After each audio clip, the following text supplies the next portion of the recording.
A et C circulent sur l'axe principal et bénéficient de la priorité de passage sur le véhicule B qui rencontre un stop.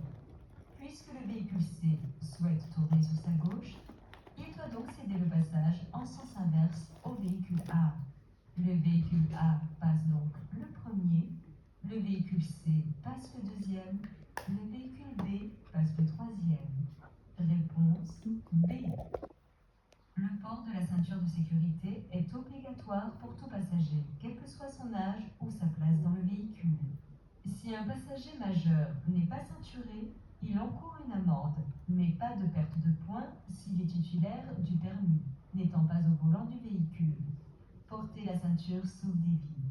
Avant de partir, le conducteur doit s'assurer que tous ses passagers sont attachés. Réponse A. Les panneaux à fond blanc signalent les directions locales. Les panneaux à fond vert, les itinéraires reliant des villes importantes. Et les panneaux à fond bleu, des directions vers les autoroutes.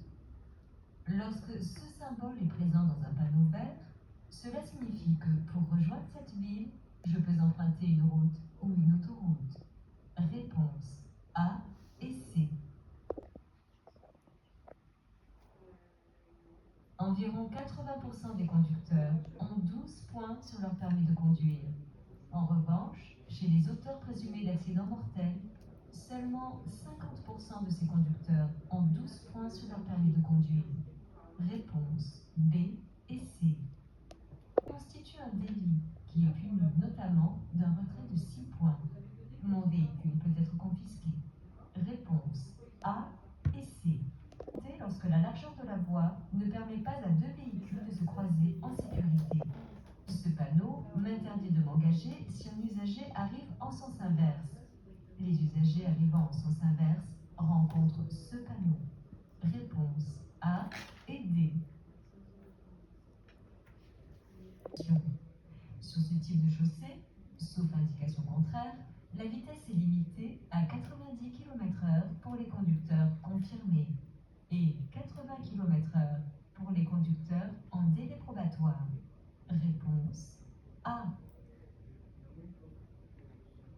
Passer ces cyclistes en chevauchant la ligne continue. Oui. Réponse A. Non. Réponse B. En franchissant la ligne continue. Oui.